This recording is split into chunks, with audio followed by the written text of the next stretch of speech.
Stories are what that connects the present and the past. We all grew up listening to stories and we never really got tired of it. And if you're a normal human like me, then you are also telling stories each day. Maybe not in the literal format, but if you're pitching a new idea to your boss, explaining your business to the customer, or just sharing with your partner how your day went, or even writing to yourself at the end of the day in a journal, we all say stories each day. If you can weave a very good story, it makes you an interesting person and it makes people want to listen to you even more. It definitely makes your career, your relationships, and your personal growth really interesting. Do you remember the movie 300 Spartans? The Spartans were holding down the Persian army, and during the final stages of the war, the king calls upon Delios and gives him an important task. The task was to go ahead and tell the story of the 300 Spartans to people so that the tale of victory will live for centuries to come. Storytelling has been an important skill for centuries, and it is definitely something that connects the past with the present and the future. So in this video, I'm going to share with you 5 simple tips that is going to help you say amazing stories just like Delios. Number 1. A good story has surprise. A story without surprise is just a report. Every good story has a surprise element and it slowly builds to that surprise element. In the modern day of movies, we call this as the twist or the plot. The surprise is often hidden in plain sight, and when it makes the final grand reveal, it makes the audience go, "What?" Let me give you a small example for this. Do you remember the iPad launch? The OG one, which was first done by Steve Jobs, the one where he would pull the iPad out of the envelope. Everyone was bizarre about it. But there is something even more interesting about it. After explaining all the features, when it comes to the pricing part, Steve Jobs didn't simply go ahead and say, "Yeah, we are pricing them at $499. But instead, he would show the pricing as $999 and let it sink for a moment amongst all the audience, and then immediately shackle it and introduce the real pricing, which is $499. This particular incident can be related to multiple facets within a story, but the most important thing is that he delivered a surprise. A good story often has a twist which takes people by surprise. Number 2.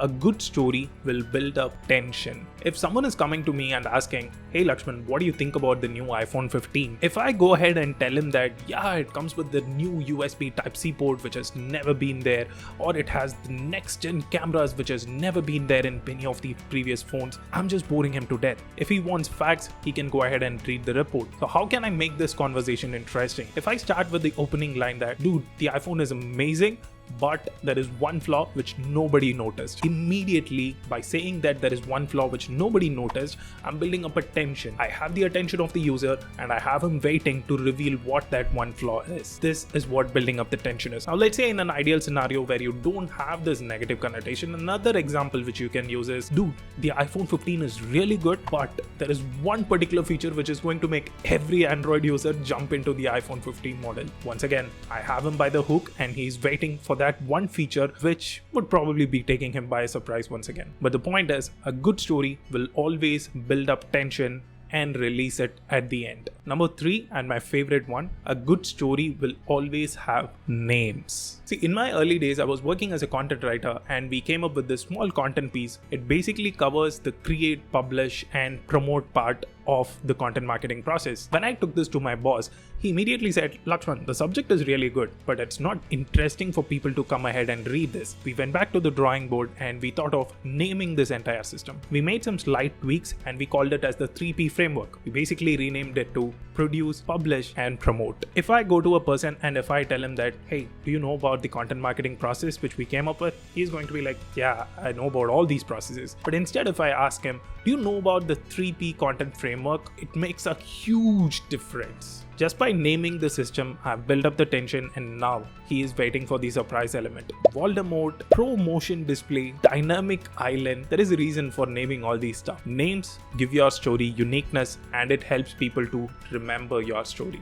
Number 4, a good story will make your audience empathize with you. See, whenever we want to start a talk, the most common tip you would get is go ahead and start with a joke. But what if you're not innately funny and your audience are not relating with the joke you just said? You're off to a bad start. See, your goal is not to make the audience laugh, unless you're a stand-up comedian, of course. Your goal is more towards connecting with your audience. You should make them empathize your story, which is why I often urge people to use the following hooks. Number 1, have you ever been in a situation? Number 2, Imagine yourself when you are, or even number 3. Do you remember the last time when, by using these hooks, I immediately grabbed the audience attention? Not just that, I also connected with them. Right now, they are not just listening to my story, but they are also traveling with my story. In the marketing language, we call this as addressing the pain point of the customer, which is for a whole different video. You can make them laugh, you can make them think, you can even make them angry. By helping them going through all these emotions, you're trying to do only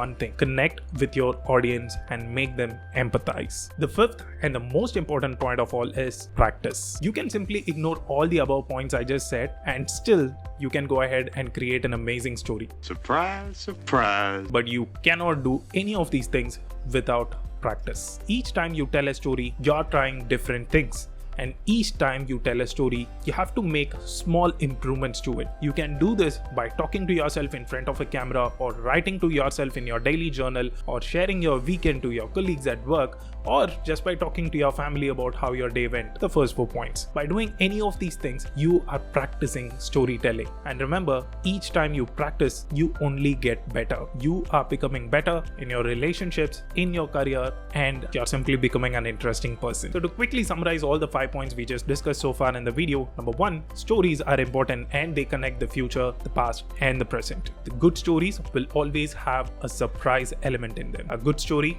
will always build up tension and then release it at the end. Name your stories. Name everything possible. Elements, people, characters, situation, whatever that is there, try to name them. 5. Empathy is really important. Your audience should not just be listening to you, but they should be traveling with you. And the most important of all, practice. That's going to be the key to start selling some good stories. If you have watched this video and if you liked it, like literally like it, go ahead and press that like button, then it would reach more people who are looking to say good stories. And if you really love the video, you can go ahead and subscribe to the channel, and that would give you with some notification options. So next time I post a video like this, you would get a small notification. If you want to watch the video or not, depending on the subject, that's up to you. But you would get the notification. You know what to do right now. See you guys in another video, and once again, thanks for watching. Start saying some good stories, guys. Bye bye.